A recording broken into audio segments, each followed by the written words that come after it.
Huh? What it do, what it does, what it be like? It's your boy Black Girl, aka Dr. H.A.A.S, and this is the Doctor's Orders Podcast. Welcome back. Man, I appreciate y'all for giving me a holler last rip, man, last episode. Everybody was real receptive. Y'all dug what I was talking about. Anybody that actually listened and hollered at me in the street or whatever. I had a few folks in the comments. I appreciate that. You know, my usual high snowing is. You know, I really need more feedback to kind of figure out what y'all want to run. But at the same time, usually when I have anything on my mind to run with y'all usually real in on it too. Y'all have a decent opinion. If you listen to me, that means we got something in common. Most likely, you know, probably got a lot of things in common. To be honest with you, so usually when I speak on some things, y'all probably feeling out what I'm feeling. Hopefully, same goes for today. I ain't got too much on the introduction. I really just been trying to clean up my act a little bit. You know, be a better man. I've been going through it up and down. I know I explained last podcast, but I mean I'm finally starting to come out on the other side of the tunnel, if you will. Man, strange though. Cause like ain't much change. My situation is almost the exact same as it was before I started hitting my choppy roads, man. Like I went up, then I went down, then I came up again, and I kind of fell off again. It's just like I literally came full circle back almost to square one. But I feel so much better about things, man. I have a better outlook. I see things a lot differently now. I feel a lot differently. I react to things so much differently, man. Things that I used to give my attention to or reaction to, I give little to nothing about. No attention about. No dams, no fucks given. Like I said, excuse my language. We probably go clean up some of this language moving forward. I know I say I don't care and I don't, don't listen, but like, some of the stuff I'm saying, you just can't go around the profanity. But some of the stuff I'm saying is just out of simple habit. So please excuse me for those listeners. But man, I wish I had it on. I do. Y'all probably didn't, if y'all follow me on social media and whatnot, y'all probably didn't see me talk about me reading, just staying up to date, a few books to make me understand things much better. So first one, that Pimp C, Sweet James Jones story. Real talk. I read this thing about 4 or 5 years ago. Kind of changed my outlook on the black man in general. I know that sounds stupid. Y'all probably thinking Pimp C kind of nah, for real. Like dig deep into it. He was a brilliant man. God rest his soul. Another book kept me on my toes. 48 Laws of Power, bro. I just feel like anybody who is alive in the 2020s, especially, because this book from the 90s, 2000 maybe. I don't remember exactly when. I'm going to have to do my research. I'll get y'all back. But still, anybody who's alive right now in present day America or the world period, you should be up on your 48 laws, bro. Just being honest. Some people say, oh, it's evil. Oh, it's demonic. I don't feel that way. I feel like if it's in the wrong hands of an evil or a demonic person, it can be a very dangerous book. It's some information and some knowledge that if obtained, can make a person very powerful. But in most cases, if you're anybody like me, just a humble, everyday, running the mill type fella, trying to make an honest buck and feed the fam, this will protect you from those snakes and those evil, demonic people out there that's trying to get you for everything that you can earn. I know that they say that you can't take it with you when we gone and we are no longer a physical presence on this earth. But while you here, get as much as you can, because it's basically the fuel that lights the fire. I say stay spiritual and stay well off in a financial state and an emotional state, and you'll be a better off person. So that's just how I feel. Get on those 48 laws, man. I'm telling you, it's gonna save you. Promise you. But most important, the one that got me on my toes and on my P's and Q's, right there. Yep, the subtle art of not giving a fuck. Once again, excuse the profanity, but that's the name of the book. Really though, it changed my mind about how I really perceive my life or perceive life in general. I see the bright side now. I always did. I always been a positive person, but like I've always been one to be worrisome. I'm a Capricorn, so I'm really focused on the task. And every time something go left or something goes not as scheduled, not as planned, I get to worrying and having concerns. Anytime somebody's opinion was different than mine, I would worry and have concern. Although on the outside, I wouldn't care. I'm solid. I didn't give a damn, but deep down, I did. So yeah, that taught me to not care as much. If that make or choose what I'm gonna care about. That's really what that book put on my mind. Like you only have so much energy. You only have quote unquote so many fucks to give. So work on that. Get your mental health together. Like I spoke on the last episode. It's it's really going down. If you do that, you won't be disappointed. You'll be pleasantly surprised, and you'll be happy that you heard from Dr. Haas where to go to get that type of energy and positivity moving forward. Speaking of which, man, they got a couple of podcasts out there that I want to salute because there's some special people that's close to me, friends of mine. It'll get you going, man. It'll motivate you each and every time. One of the podcasts is really just from one of my partners and counterparts in this rap game, man. Met him about 3-4 years ago. A fella and an artist, producer by the name of Kel 1000. He got a podcast called Keep It 1000, fresh out of Baton Rouge, Glen Oaks, if I'm not mistaken. Shout out to Kel. I be checking you out, bro. Keep it pushing. I love it. He always got some. He always has very interesting guests. You know, I'm not always familiar with the guests. Sometimes I'm very familiar with the guests. I'm like, yeah, man, he's able to pull these people. It's an entertaining podcast, man. So I'm glad he's building that platform. Shout out to Kel for that. Another one real close to my heart, man. Shout out Reverend Corey Freeman, man. Corey Freeman podcast. I listen to it habitually. I'm talking about as soon as it drops, I'm usually one of the first people to listen to. I don't want to pride myself and say that. I'm sure there's other people that's on it the very second it drops. But usually by the time I wake up the next morning or I jump in, get to my job and start getting to moving around a little bit, one of the first things in my ears, man. I know that man personally, very long time, going on 15, 20 years almost. When you think about it, when we in 2022, yeah, real talk. Introduced to me by a mutual friend who's also motivating the hell out of me. Shout out to Brandon Neville, excuse me. I said Neville's. Babs, belovedly and warm-heartedly known as Babs. I appreciate hearing you fellas on wax, so to speak. Hearing your sides of all these stories and life lessons learned through your lenses. You know what I'm saying? People being able to see life through your lenses. Years ago, people may have not seen you fellas as the same men that people see you as today. And it's just to see the growth from the beginning all the way up to this point, and knowing that the sky is literally the limit. There are no ceilings here. That both of you fellas are still growing every day and showing me that there's growth even for folks that I look up to. Yeah, it's amazing, man. It's a wonderful feeling. Shout out to you fellas. Y'all please go check out that Corey Freeman podcast for sure. It's found everywhere you can find this one. Seriously, if you get on Anchor FM, it'll give you the list of where they at for sure. You can go to the Google Podcast, Apple. I think got a little something going on. Definitely Spotify. Like, just go check it out. You will not be disappointed, bro. Seriously. So, yeah, man, it was good chopping it up, getting y'all caught up to how I'm living and how I'm feeling all rejuvenated, back to where I need to be.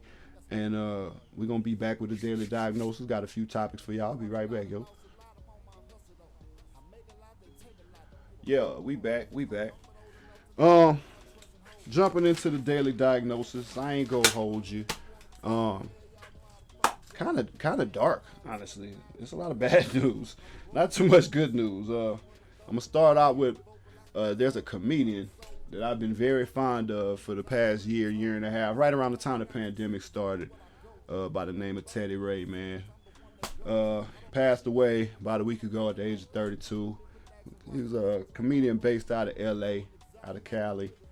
He was just a funny individual, man. Like, he brought me a lot of joy in a time where I didn't have a lot of joy or anything to look forward to. I discovered him just on the random, just flipping through YouTube. I think he was a member of the All Deaf digital team for a while. I know you probably heard of Kev on Stage and all them boys like that. But yeah, man, I was a huge fan of him. Found out he passed away. That kind of brought me down a little bit. So, we're gonna send our thoughts and prayers to his fam. And yeah, man, rest up Teddy Ray, bro. Real talk, tired of seeing it. But he's in a better place than we are. Next up, let me see what else. More bad news, I guess. I mean, if you want to call it bad news. The Basin Bridge out here in Louisiana. You know what I'm saying? From my Baton Rouge to Lafayette commuters. I know y'all probably already heard. They giving you 18 minutes or more to cross that bridge to be safe from receiving some type of a speeding ticket. I don't know if they got drones or cameras, lasers. I don't know what they got exactly.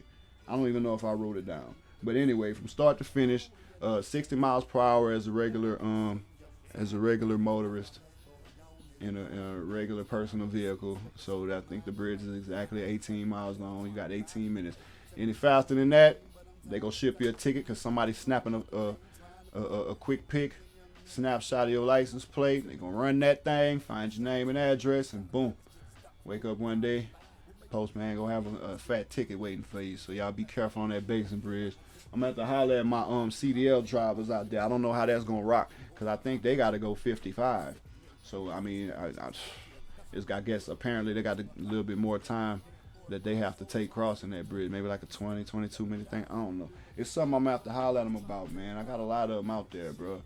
A lot of my closest friends and family. Shit. So yeah, shout out to y'all fellas, by the way, all my CDL truck drivers. I know I have a new occupation and all, but within the organization there is room to obtain a Class B and go hit the road in a box truck. So I don't know, man. We'll see what the future holds. But right now, I'm cool with the new career. Those of y'all that know me probably already know what it is. If you don't know me, I'm sure you'll see me around. Anyway, keeping it on the real with the daily diagnosis. Man, the big three, bro. I don't know how many of y'all are some fans of this thing. You know, I'm a pretty big fan of this thing. I think Ice Cube did a great thing. Big Three Championship was, I think, over the weekend or whatnot. Trilogy, I forgot who they were playing already. I think the Three-Headed Monsters or something like that. But the trilogy came out on top, won the championship. I want to say they won the championship last year, so they were back-to-back champs. That team is led by Coach Steven Jackson. That's a Port Arthur, Texas native. I've been following him a very long time, looking up to him a very long time. Shout out to Stack Jack. Congratulations, brother, on bringing home a second Big Three title, if you will. I don't know how they want to call it. I'm about to say championship. Well, it's still a championship. It's a title. Anyway, I don't know how y'all feel about the Big Three, though, because me, I like it. I'm a huge fan of it. I mean, okay, so, like, think about it. Whenever the NBA, mid-June, game 5, 6, 7 of the finals, if it goes that far, once that's done and over with, we really ain't have too much to watch. Right after the NFL season, we caught that USFL stuff.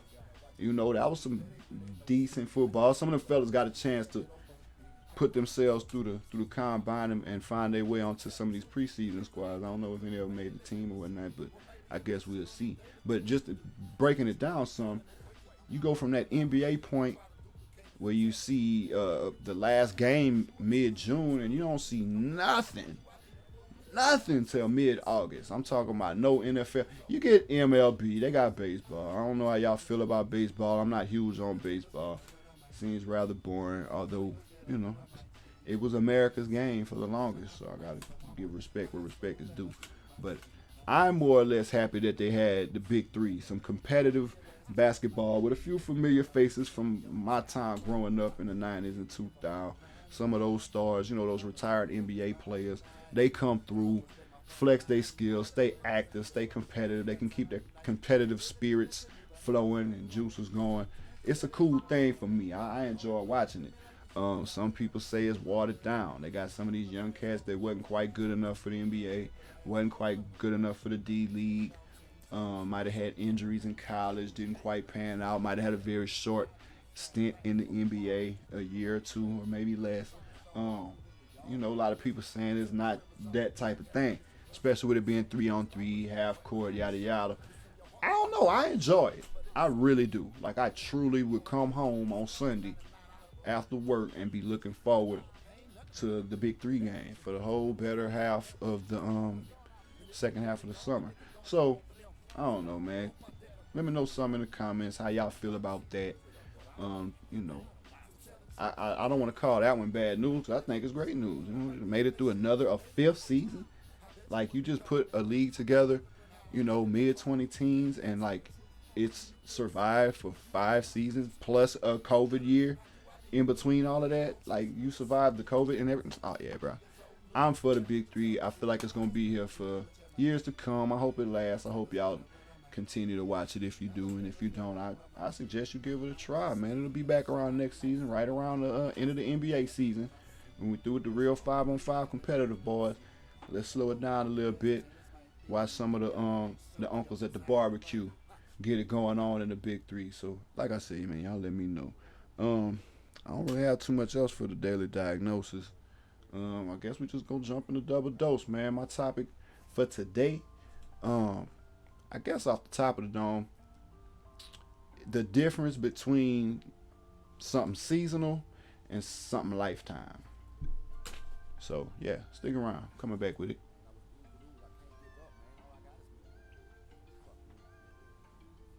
All right, yo. So what I said we were talking about? Shit. Oh yeah, from the dome, cause we don't have no notes. Excuse that blank moment. Um, we're talking about the difference between something seasonal and something lifetime. Now this one gets very, very complex. I ain't even got no notes for this one, so we going off the dome. Might sound crazy, might not. Just hear me out. All right, this goes for friends, uh, companions, work partners, jobs in general.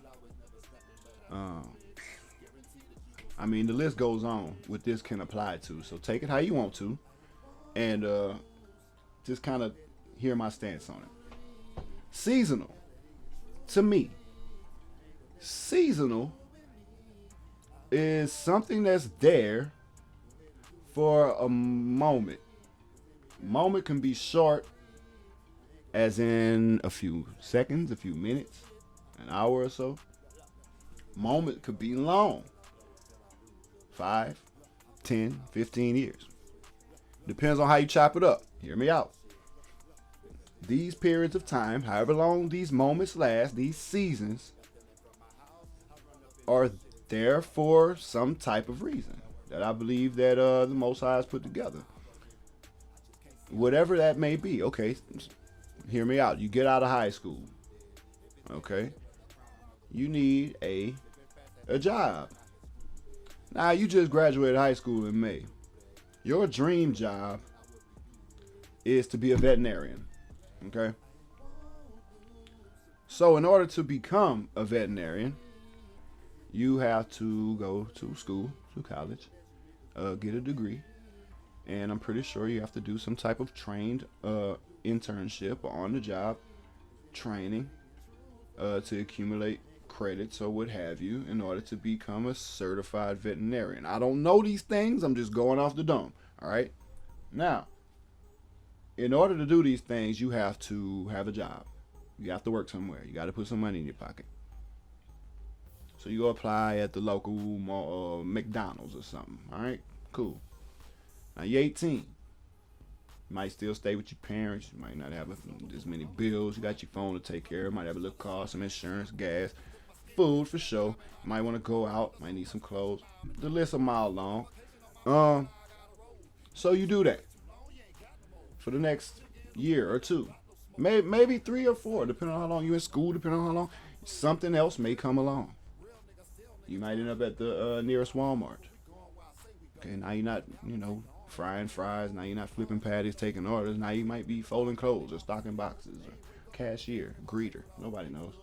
A year or two might go by after that.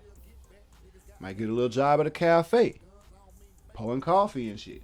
I mean, you could literally evolve and do whatever you want to do. The point is, each one of those occupations were seasonal occupations. Now we're going to the lifetime. You've been through all of those rocky roads. You've worked all of those jobs. You've seen all these different walks of life. You've approached the workforce with a completely different knowledge, with a completely different understanding. You finish college. You're now a fully trained and certified veterinarian. And let's say you're 23, 24 years old. And that's what you want to do your whole life. So let's just say, hey, at 24 now, I got this job. And I plan to work this job until I'm 65 to 70 years old. That would be considered lifetime because you're going to retire from it. You want it to be the very last job that you work. You will not go through the same emotions as you did with the first job, but you will go through very similar situations that will trigger some of those types of emotions, if that makes any sense. Like the shit that used to piss you off at McDonald's and it pissed you off at Walmart, you probably was over it by the time you got to the cafe, right? All right, like say, okay, perfect example, customers talking shit. Customer come through drive through, you ready to pull through the window, but you young, you 18, you 19. Customer talk that shit to you at Walmart, you just know, hey, look, you know what, I could talk shit, but I learned from the last job.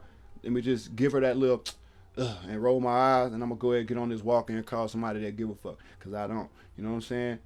Okay. But at the cafe, now you got a customer talking that shit to you, and you just learn to kind of turn the other cheek and just be like, you know what, I apologize, man. Look, here's your refund, or look, let me go ahead and fix your beverage for you. My bad. And you learn how to shake that shit. Don't even bother you. After they leave, you probably ain't gonna think about it the rest of the day. Straight up. That's the difference of learning from seasonal for a lifetime. Now here's where it get kind of janky. Here's where you throw a monkey wrench in it. That's we talking jobs right there. When it comes to people though, when it comes to people with emotions and spirits of their own, that becomes a sticky situation in itself. Because there's always gonna be on both sides of the fence. There's always gonna be seasonal that believes that they should be lifetime, and lifetime that were only meant to be seasonal. Yeah, I got deep on that one because from experience, of course, no details at all. But think of it this way: you ever have that friend that you probably knew since you were 4 or 5? Maybe it was not just a friend. Maybe it's your cousin. Maybe it's your brother. Maybe it's your sister. You know, somebody close though, and you know them your whole life. And to be honest with you, before I get even deeper, to me, family, win, lose, or draw, whether I fuck with you right now, I don't. That's lifetime. That's just the way it is with me. Like, you might not hear from me for 25, 30 years, but then on that 31st year, you know, if the fam going to war, you know I'm right there. Right? Cool. Anyway, so we're talking about the folks that seasonal, right? They're built to be lifetime. Or so they believe that they're built to be lifetime. But they're not meant for the lifetime. Now on both sides that could hurt because the seasonal person who's believing that they're lifetime, they're looking at you on the other side thinking that they're lifetime. Meanwhile, you know certainly well in the back of your mind and in all your heart that we ain't finna make it through this long ride. And that goes for friendships, relationships, business partners. This is all counterintuitive. Like, look at it all the same way. There's people that think they're gonna be here with you for the whole ride, regardless of how many hours you was shooting in the gym, regardless of how you was hustling and putting all this bread aside while they were out there splurging and sleeping and just not contributing to what you got going on by any means. These people think they're lifetime. And when they realize that they're seasonal, it's a devastating hurt. It crushes their heart because they don't understand it. And that goes for the same way if we perceive people that are meant to be seasonal as lifetime, because then we hurt ourselves. We hold on for entirely too long. We know better deep down, and we question ourselves daily to figure out why we're making this decision. We know for a fact, and we don't put it on our mind. It's all in our heart. We like, okay, we got that feeling. This person ain't meant for the long haul like I felt like they were. You know, we started this business together. We've been we've been building, we've been stacking, we've been spreading and expanding the brand, and all of a sudden you're just like, you know what, man, there's so much more I want to do, and I can't do that with this person. You know, same with friends. Like I spoke on earlier, that same veterinarian had a homegirl. You know, they been down since junior high. Now all of a sudden, we 25, 30, 35. The vet keep on collecting certificates and saving patients, and you know, the homegirl ain't never left that same job at McDonald's, maybe, which ain't nothing wrong with that, by the way. I hustled at Pizza Hut for 13 fucking years, so don't take it that way. What I'm saying is, that was her path. That's what she wanted to do. That was her lifetime. What was meant as your seasonal was her lifetime, which means that sometimes if that was your seasonal, you have to classify her as seasonal too. Relationships, same exact way. There's a person you met in your teens and your 20s that is not meant for you in your 40s and 50s. Plain Jane. Sometimes you go with emotions anyway. Sometimes you feel it's necessary to hold on. Maybe you put too much time and effort into it. Maybe there's a lot of ties. Maybe you can work it out. Maybe you can get back to where it once was. But, for the most part, what's meant to be seasonal should be seasonal. What's meant to be lifetime should be lifetime. Tough pill to swallow when you have a different perception. If you think you lifetime, but they think you seasonal, it's gonna hurt you. If you feel like you're just on the in and out and you're seasonal, but they think you're lifetime, you're gonna have to fight to break those ties to let these people know that, hey man, I'm just here for a good time, not a long time. So it's really crazy, man. It's a mind game. It's a mind blow. You know, you have to really keep your guard up and figure out exactly how the fuck you gonna handle these people, because it could get deep. It could get deep as the ocean, bro. Yeah. So anyway, I've spoken enough on it. I didn't have much to say on it. I don't have no notes on it. What I really am asking you is to give me this feedback, because I need it personally. I'm sure all the listeners need this as well, but personally, I need this. Give me a feedback. Already, well, we made it through the daily diagnosis. We made it through the double dose. Yeah, man, y'all made it through another episode, bro. Episode 2 of season 2. Second episode with video. I hope this dynamic working for y'all, by the way, because I'm very comfortable with it. I enjoy it, because give me more content for YouTube. Keep them things dialing up. Video coming soon for a song called Venting. That's off Only Child Syndrome, so be on the lookout for that. Of course, DT Visually doing her thing on that. Shit, what else I got going on? Like, really, we're talking about nothing else, really, bro. Y'all know where to find me, though, man. Facebook, BlackGirl/Dr. H.A.A.S. IG and TikTok at BlackGirl_H.A.A.S. That's H.A.A.S. for you Hostonians that don't get it yet. YouTube, BlackGirl/H.A.A.S, man. Y'all know where to find me. Y'all know where to get at me. I appreciate y'all continued support. Love to all my friends, family, enemies, and strangers. Till next time, man. Do it 101. Holla.